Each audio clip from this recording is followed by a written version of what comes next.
right. Hi, everyone. Welcome to Kroll's Q1 2024 Outlook webinar. We're very happy you joined today. I hope everyone's having a great beginning to their year. I believe we spring forward an hour this Sunday for everybody in the U.S. Spring is a couple weeks away, and I guess for anybody who's experiencing cold weather today, don't worry, it might be 80 degrees tomorrow. So with that, we can go ahead and get started. So just a reminder, Kroll is a leading provider of global risk and financial advisory solutions. We have a number of fantastic groups here, including obviously Valuation, which we'll be talking a lot about today, but also include cyber risk, digital technology solutions, compliance, regulation, ESG, business services, corporate finance, and investigation and disputes. All right, so with that, let me move to a few housekeeping items to share with everybody. So this webinar is being broadcast live. We suggest you enlarge your media player to full screen when viewing the presentation. And we encourage you to submit questions throughout the presentation. So even now, if you've got a question and you don't want to forget it, feel free to add it in, and we'll address it towards the end of the webinar. You should be able to submit those questions electronically through the Q&A widget, which I believe might be in your bottom right-hand corner, but it should be on your screen. If we don't have a chance to address your specific question, we will follow up with you directly after the presentation. And a recording of today's webinar will be posted to our website over the next few days. So as a reminder, we do these update outlooks on the first Thursday of the last month of each quarter. So our next call will be June 6th, and we generally limit the presentation to about 45 minutes, give or take. So so you'll see the agenda today of the items that we're covering, new regulation updates, a macroeconomic update, and some valuation hot topics, and we'll cover questions as well. Okay, right.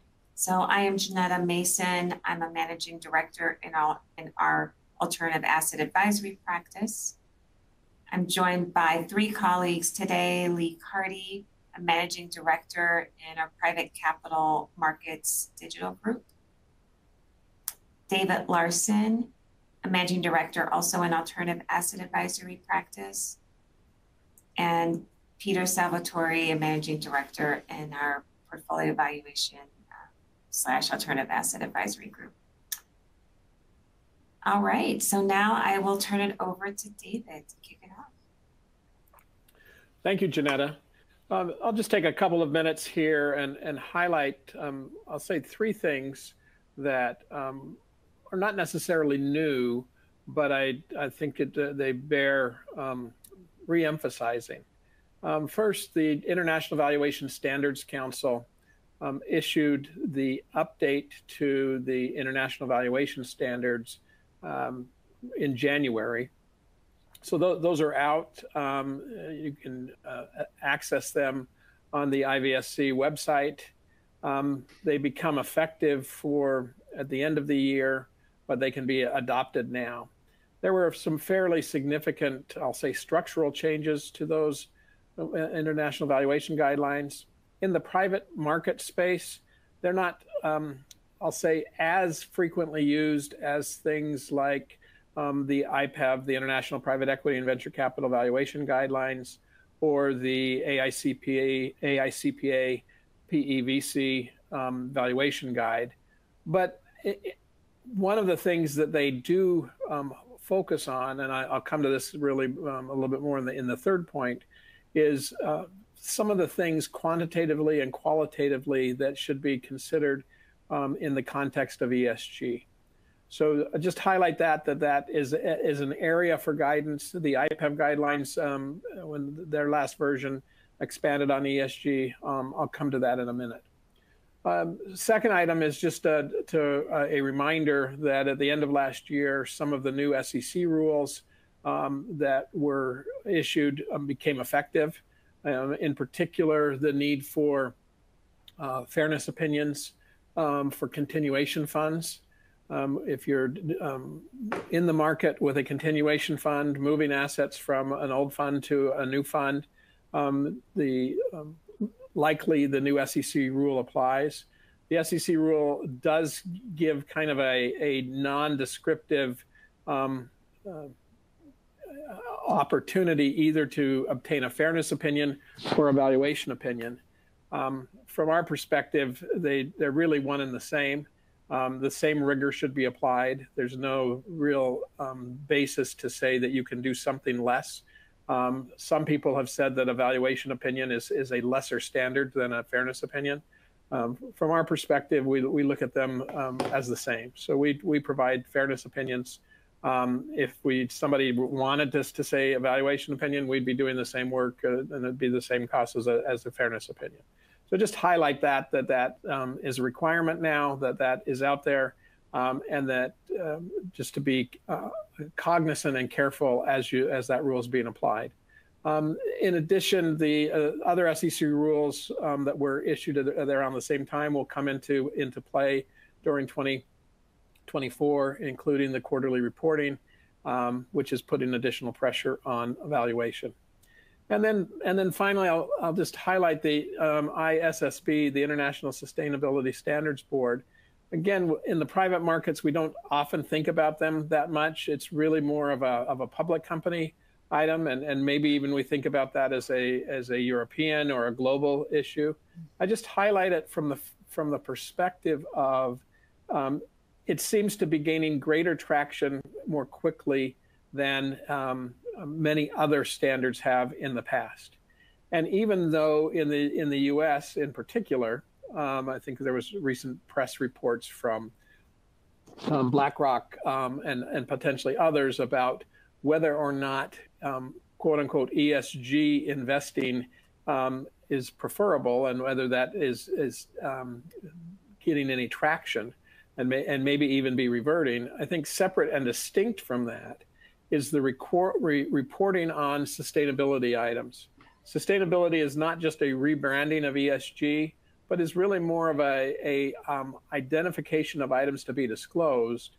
And I think the key piece for valuation, and as we go into 2024, is have we identified our sustainability risks, meaning, and opportunities for that matter. So in our future cash flows, have we identified the need to disclose, the need to do something differently that will impact cash flows in the future? I think in the past we've said, well, that's out there, maybe that's 2030, maybe that's beyond. 2030 is a lot closer today than it once was, and so even if it's embedded in the future, in future cash flows, the additional costs that will be necessary, that's now having the potential to make an impact. So I just encourage us all as we're looking at cash flows, as we're looking at projections, have we identified, and let's say qualitatively and especially quantitatively, impacts on cash flows related to sustainability items, and are those captured and reflected both on the, I'll say on the revenue side, but also on the cost side. So I'll stop there. Janetta, I'll turn it back to you, and we'll see if there's additional questions as we after we go over the next updates. All right, great. Thank you, David. So sure, let's move on to an update of the current state of capital markets and the expected impact to Q1 for value estimates. So Lee and Peter, why don't you get us started?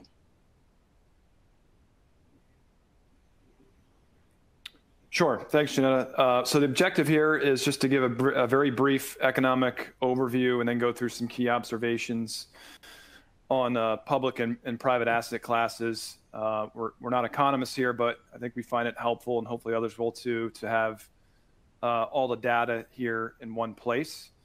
And then more importantly, we're going to interpret what this data is indicating, combined with what we're seeing live from our client base, and give some key valuation takeaways here for Q1. So to begin, I'm going to give the floor here to my colleague Lee Carty, who will go through our private loan market overview using our internal database. Lee, the floor is yours. Thank you, Peter. I'll be talking through some results we have from our database of performing private credit valuations in order to summarize what we're seeing in this market. Kroll's been valuing private credit instruments for nearly 20 years, and in the course of doing so, it has amassed a large data set from which we can derive aggregations that provide insight in the market's structure and performance. What's remarkable about these data is that they're drawn from one of the more opaque segments of the private credit market, the middle market, and that makes insights derived from them all the more valuable.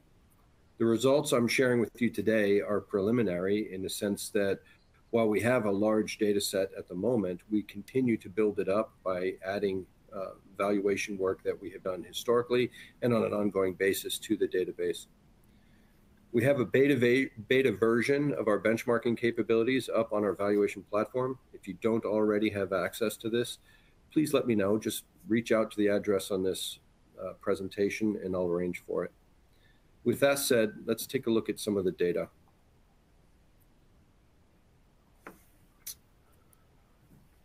So to guide our observations here, we're considering only performing senior and secured US dollar loans to companies. And looking back over the last year, these loans have seen valuations broadly improve with both yields and spreads tightening. If you look at the top right there, the fair value weighted average yield to maturity closed 2023 at 11.18%. This is down about a half a point, about 56 basis points from the 11.74% that we saw at the end of the prior year. Apart from the recent surge in yields associated with the Fed's 2022 rate hike program, these values are still higher than any we've seen since 2012. That said, the components of these levels are different from those of the values that we saw 11 years ago, with benchmark rates being a larger component for the recent values and spreads being a larger component for the older values. For the sake of clarity, these yields that we use in these calculations are either the yield to maturity in cases where we have a credible market value for the instrument, or it's the discount rate that we're using that our valuation analysts use to derive fair value. Both these calculations are done by the portfolio valuation team. In the middle chart at right, you can see spreads. Spreads also tightened by very similar amounts to the yields over the same period. The fair value weighted average spread of benchmark loans declined by about a half a point as well, about 52 basis points, to close out last year at 700 basis points, down from a recent high of 752 at the start of the year. Again, the spread in this context is either the difference between the yield to maturity and the swap rate at a particular loan's maturity, or expected maturity in the case where our valuation analysts have a credible market value, or the spread our analysts use to build up the discount rate that's going to be used to calculate fair value for this loan. Note, these spreads are not the contractual margins that these loans are paying above a benchmark rate. Finally, and not surprisingly, given the previous two numbers and results, valuations have improved with the fair value weighted percent par for loans in this benchmark increasing by just over a half a point as well, 58 basis points, to 98.3 or 437%. This extends a rally that began back in 2022. Go forward a slide. And here I want to focus on new issues. The fair value weighted yield to maturity for senior secured loans in green at the top of the chart also tightened over the course of 2023, albeit by more, 71 basis points, and with greater variance. That is, this indicator decreased by as much as 114 basis points in May, only to widen back out to the year-end value. I wanted to highlight something if you look at the chart at the bottom, where we present the same data, but we've aggregated the new issue yields by taking the median value, as opposed to using the fair value weights. And with this aggregation methods, you can see that the new issue yields track the benchmark yields much more closely. This pattern is suggestive, as fair value weights generally put greater emphasis on larger issues. That is, the size of the issue may be a factor that impacts yield.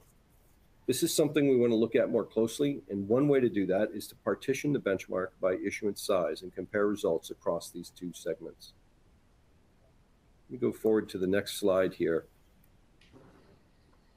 For these charts, we segmented the senior lending benchmark, senior secured US dollar lending, between large issues, which we defined as those with more than 250 million par at issuance, and small issues, which we defined as those with less than 250 million par at issuance.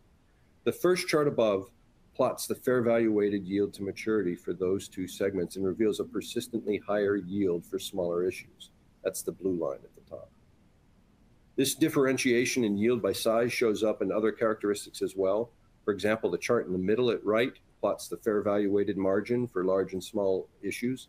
It also reveals a persistent differentiation in that larger issues are associated with lower margins. And the lower chart is a similar analysis for the term to maturity of these loans. In this case, larger loans are consistently associated with longer terms. These charts hint at a role that factors such as size may play in loan values. And there are other factors to consider in this regard, including callability, caps, floors, sector affiliation, credit risk, just to name a few. And to the extent that these factors do impact value, they can be incorporated to facilitate a more meaningful comparison. We go forward another slide here. I'm just continuing with this line of inquiry. In the chart at the top, we're looking at the size profile of newly issued loans in the senior secured lending benchmark. The chart at the upper right details the median size in terms of the issuance amount for loans in each of the partitions, large and small, that we discussed earlier. It reveals that the median size for the large new issues has been increasing steadily since 2021, indicating that an even greater exposure to this factor is developing in this segment. To control for the effect that size might have, we plotted the fair value weighted yield to maturity for the quote unquote small portion of the benchmark against the same subset of new issues in the chart at the bottom. And you can see that controlling for this one factor improves the correlation between these two time series. So let me move forward, and I want to talk about another factor here really quickly. I want to extend this factor theme one step further, as we've been asked about the importance of origination year. Origination year could be important if, for example, underwriting standards varied from one year to the next. For example, were the loans originated during the market stress created by the COVID pandemic different from, say, those originated in the subsequent recovery? To shed further light on this, we conducted some cohort analysis wherein we partitioned the senior and secured benchmark constituents by their origination year, and we tracked those cohorts forward. The first cohort consists of loans that originated during 2020, during the COVID pandemic, or the onset of the COVID pandemic. And the second consists of those loans that were originated in the financial recovery of the following year, 2021. The chart at the upper right shows that the median leverage, as measured by the ratio of total debt to EBITDA for these two cohorts. The chart at the bottom does the same, but is based on interest coverage, the ratio of EBITDA to interest expense. And both charts reveal that the obligors of loans originated during COVID maintained more attractive credit characteristics years after than did those for the loans originated the following year, even though they started at broadly similar levels. 2020 originations maintained lower leverage and higher interest rate coverage. While the ultimate credit performance of these loans remains to be determined, these charts point to different risk tolerances being applied in different environments. That is another factor to consider in valuing loans. This also illustrates a difficulty in comparing new issues with current valuations. That is, the sample of issues coming out to the market at any point in time may or may not have similar characteristics to the stock of outstanding loans in the market. They may have larger loans, they may have different credit characteristics, or have more or less call protection, for examples. As mentioned in a previous ALTLOOK, we're researching these impacts in order to best incorporate them into our benchmark construction and to facilitate an understanding of the market. This is what I have prepared for you today. Please don't hesitate to reach out to me at the address in this presentation if you have any questions, comments, or suggestions. And with that, I'm going to hand the mic back to Peter. Thank you. Thanks, Lee. So to begin on the economy, Q1 here is much of a repeat as of Q4, which is to say large cap tech continues to lead, and more specifically, really anything with any kind of affiliation with AI. Short term, and long-term rates are pretty much in the same place. In many ways, this is the calm before what will certainly be the election season storm. Of note, and really of no surprise, volatility is expected to increase here in the back half of this year as we approach November election. So I think we can expect some deeper discussions here in Q3 and Q4 of this year. The market is now at a consensus that the Fed is done tightening. What's changed for this quarter is when cuts will start and the number of cuts for this year. So 3 months ago, the market was expecting, the consensus that is, cuts to begin in March of this year with as many as 6 25 basis point cuts throughout the course of 2024. Presently here, as we sit today, expectations are for cuts to begin now in June at the very earliest, and the number of cuts to have been reduced to 3 25 basis point cuts. Again, that's consensus. In fact, too, Jerome Powell went on record yesterday as saying cuts won't be appropriate until there's greater confidence inflation is under sufficient control. On the inflation front, rates continue to come down, however, perhaps not at the pace we anticipated back in Q4. What's interesting now is the market clearly has come to accept, finally, I think, that higher for longer is here to stay. Of particular note is that U.S. inflation, both headline and core, is expected to be above the Fed's target 2% rate through even now the end of next year. So it's still going to take that quite some time to get that last mile, so to speak. So what these last 2 points indicate is that when the rates come, they're likely to be gradual. Short-term rates will continue to be well above the 10-year period we all got accustomed to post financial crisis. And put another way, we're not likely to see a normalized rate environment here for at least a couple more years. So on the next slide here, we have a very broad and detailed overview on public equity performance. Generally speaking, similar here for Q1 so far, and similar to the Q4 23 narrative, we've seen across the board market gains, both in asset classes and geographies, generally speaking. The 2023 theme here is carried into 2024, and that is much of the gains still remain very highly concentrated in large cap tech. And now actually it's starting to parse out even a little more, in a sense that businesses with AI lead are being rewarded more so than ones that are perhaps not as focused on that space. And then the Russell 2000, which I like to look at simply because it tilts small cap, has year-to-date gains through February of this year of 1.4%. This compares to S&P and NASDAQ year-to-date gains of 6.8%, 7.2% respectively. On credit, Lee did a great job explaining the private side, so I'll take only a few moments here to go through some of the more common public benchmarks. Q1, what we've observed has been relatively quiet, and on a year-to-date basis, we've seen some spread contraction, albeit not at the same magnitude of movement that we saw here in Q4.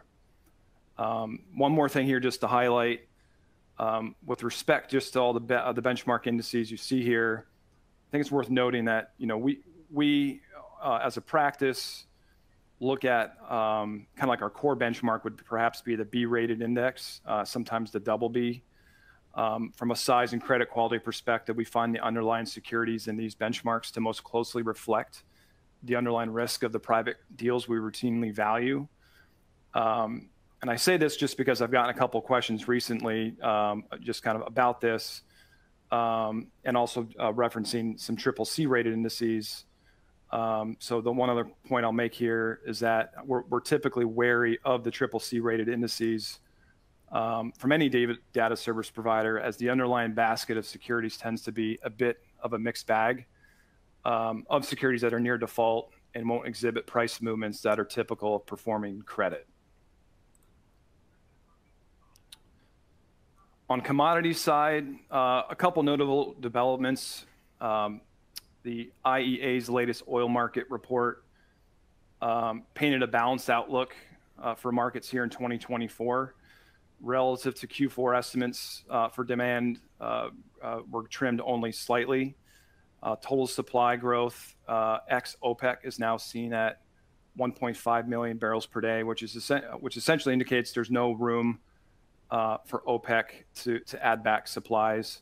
So this is all to say the market appears fairly balanced, and absent some external shocks, there looks to be some real price stability here for 2024.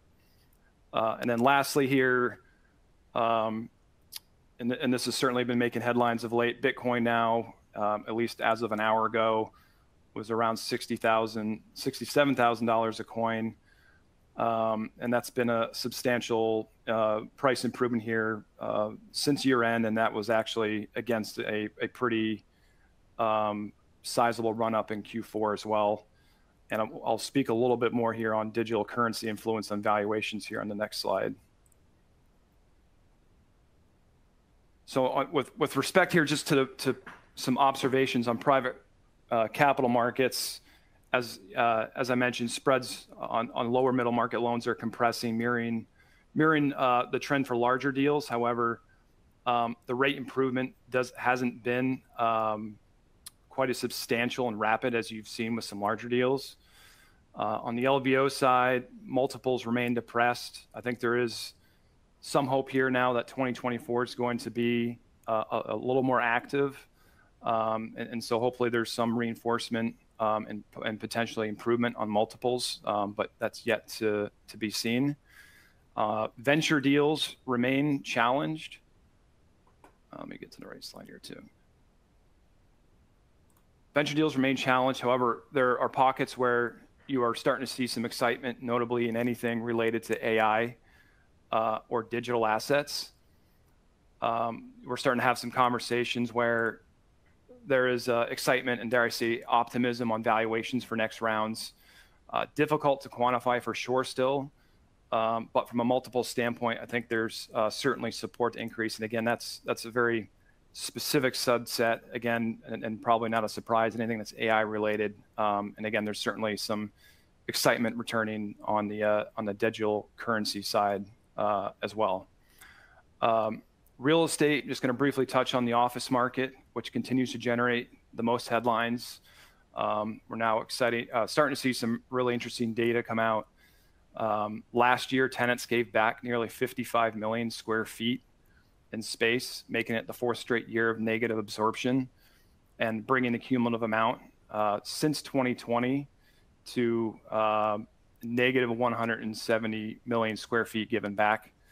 So this number is nearly 4 times the amount recorded during the Great Recession and the 3 times as much as the dot-com bust.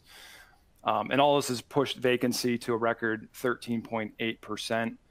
And then look, this isn't supposed to really improve here for the foreseeable future. I think vacancies are now projected to peak out mid to high teens and maintain that level here for the next 2 to 3 years.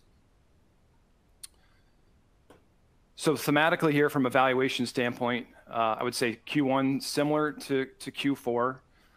Rates are still elevated. Multiples remain relatively unchanged.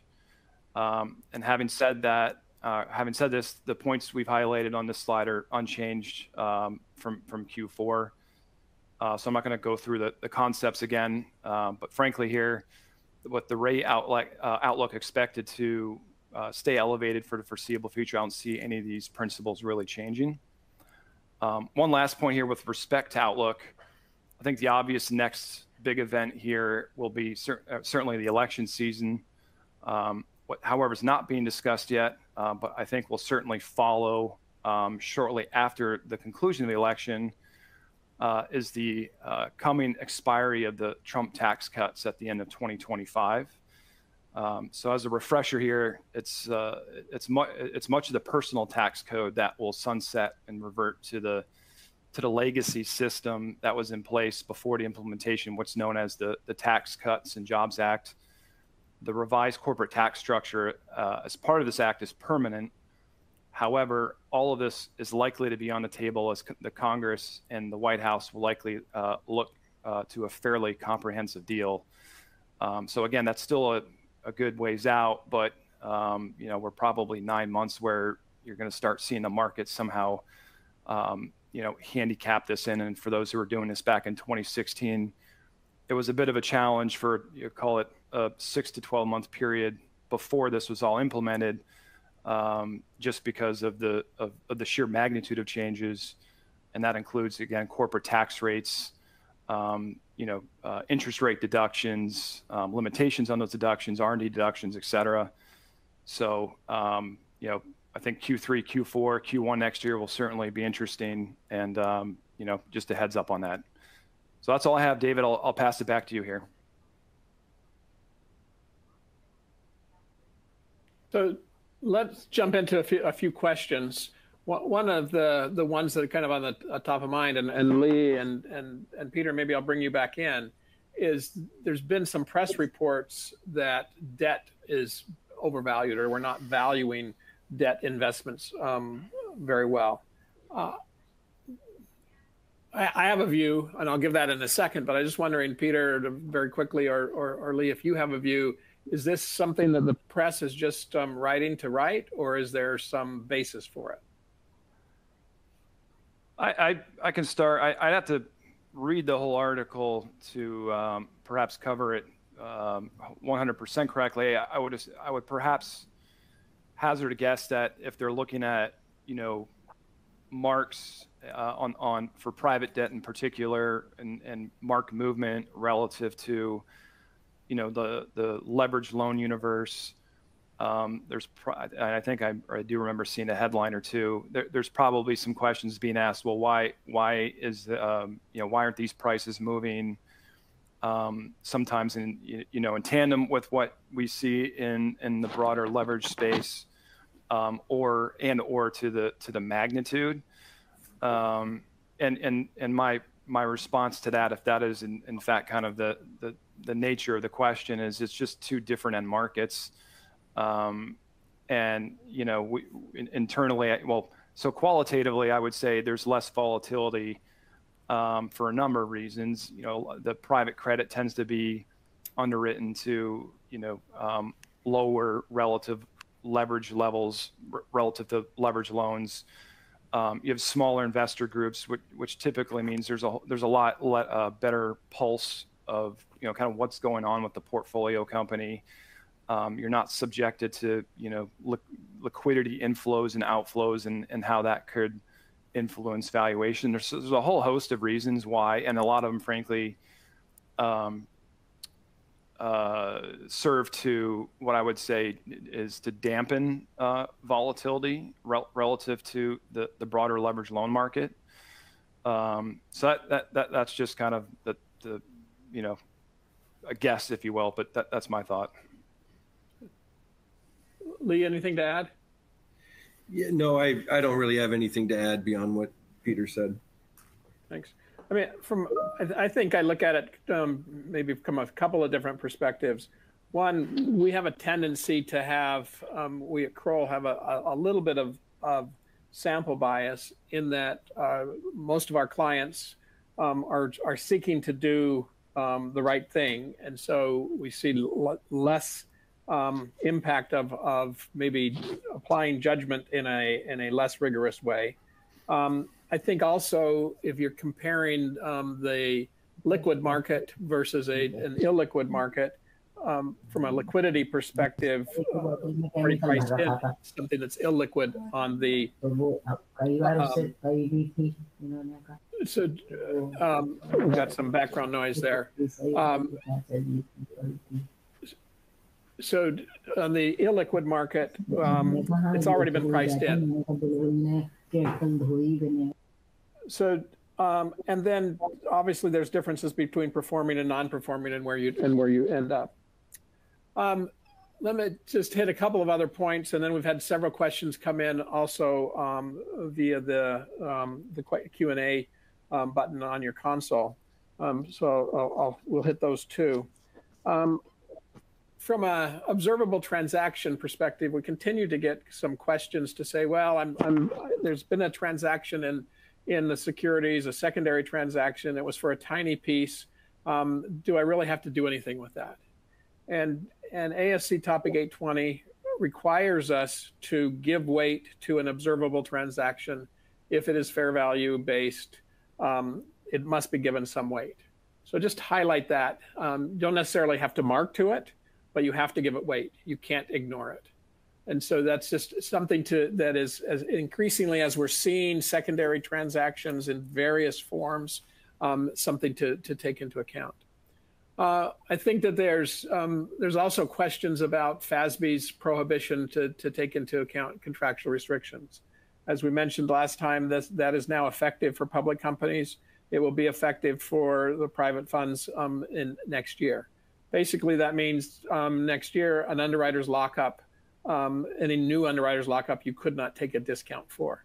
I think that is going to continue to raise a few questions here and there on the margins. It will raise questions, differences between U.S. GAAP, ASC Topic 820, and international standards. Depending on how you read IFRS 13, you may still be able to take a discount for the contractual restriction. But just highlight that will still be out there and continue to be something where there will be some divergence in practice and some in the need to apply judgment. On the other, I just wanted to, and then I want to hit these other questions that came in through the chat too. But I think that on the other, I wanted to double back on one thing I said at the beginning with sustainability and cash flows. Because again, I think we sometimes maybe miss the mark on thinking both the qualitatively and quantitatively. I was in a discussion recently with somebody from one of the very large accounting firms, and they're talking about this, let's say, sustainability question, and we touched on it from various different pieces, and why ESG maybe is too wide to really be helpful, but sustainability, whether it's rebranding or something else, it still is something that we can focus on different pieces. The governance of ESG is kind of binary. Either you've got good governance or you don't, and when you don't, things can go bad really fast, kind of fall off a cliff. We know much about the environmental side and some of the costs and the need to protect the environment. On the social side, and this is one of the things that I think as we think about future cash flows, the piece that we were discussing was if you just look at the demographics of people coming out of university and saying, and that it's a much more diverse student body or entrance into the market to employ. And you say, all right, if you go back in time, if I go back into the 1960s when my father-in-law was a new minted CPA wearing a hat, you could argue that many of the people coming into the market were demographically Caucasian and male. In today's world, that's not what the demographics are that are coming out of school. If you were to try, not that you would, but if you wanted to have that same demographic, the need to pay up to get the types of people that you want is increasing. So said differently, you can't limit, and if you want to have the workforce you need in the future, there's going to be more and more people competing for the same group, or you have to widen your group to be able to take that into account. There's a lot of thinking that needs to go into the sustainability question. Let me hit in our last few minutes very quickly some of the other questions and make sure that another one's just come in.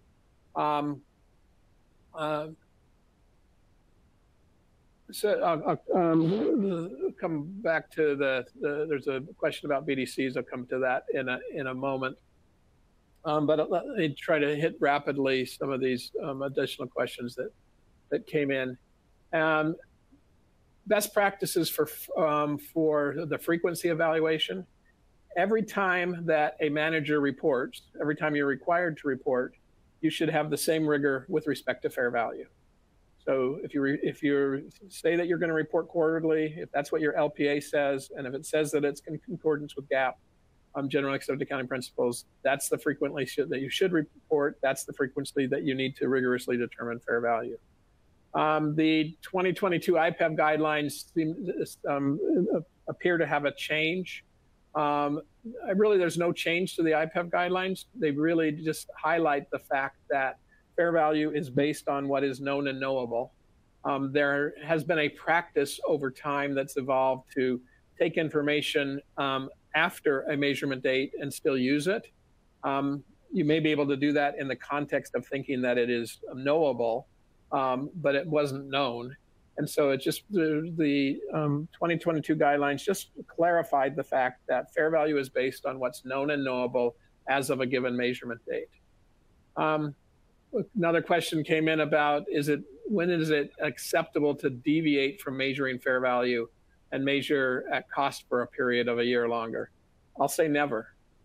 If your core documents, if your limited partner agreement says you will report fair value, you always report fair value. Cost is never fair value. Fair value may equal cost, but cost is never fair value. So it just highlights that you need to think about it, come up to fair value each time that you report. Are there best practices with respect to venture capital funds? Venture capital funds are just like any other fund or early stage. You have to come up with fair value. You need to have a process. You need to, if the manager and or the LP base feel that it's appropriate to use a third party, you should include a third party to help validate the conclusions of the manager. And then kind of coming back to the press and kind of taking exception to some of the BDCs and how there can be a difference among managers. I think that, and also ask the question of, is there information asymmetry? It's possible that there's information asymmetry, probably a little bit less likely. Any value that is determined is going to be based on judgment. So you're going to make a determination on the credit quality. You're going to make a determination on the market return necessary, i.e. the spreads, the yield. And so there will be differences. And managers may be more aggressive or less aggressive, more prudent or less prudent. And that's where I come to say that each manager will have a difference of thought as they apply that judgment. If you're in the same ballpark, if you're 95 to 96 to 97 from a pricing point of view, is that different? Probably not. If you're at 95 and someone else is at 80 and someone else is at 20, that raises some questions. And that could be because of information, or it could be because of the application of judgment. And then I think the final question, and then I'll turn it back to you, Janetta, is it still relevant to use amortized cost for long-term bonds that are being held to maturity? No, not in a investment fund or an investment company context. Investment companies, in accordance with Topic 946, always report fair value. Again, cost or amortized cost is not fair value. Fair value could, in certain circumstances, be cost or end up with the same answer. But you need to determine fair value, need to determine the risk, the market return, and what a buyer of that instrument would pay in the market today. So I'll stop there, Janetta, and turn it back to you. Right. Thank you, David. So there may be even more questions that you guys have. If so, please feel free to email any one of us. Additionally, and we can follow up with you directly. Additionally, we do like to take in questions in advance of webinars, so you can also send that to us if you want us to cover it on the next webinar. As a reminder, our next Outlook valuation session will be on Thursday, June 6th. And I also wanted to highlight a few other webinars that Kroll has coming up. Both of these are in the cyberspace. The first one's in a couple weeks, March 27th, on incorporating digital risk exposure in your threat detection strategy. And another webinar you might be interested in is on the state of cyber defense related to healthcare. And that one is in April. There should be a registration link to a link to these on your screen. But if not, no worries. We will send along to everyone dialed into this webinar. We'll send along an email with links to these webinars if you're interested or know someone who might be interested. So with that, thank you so much for joining us today, and we look forward to seeing you on our next webinar. Have a great day.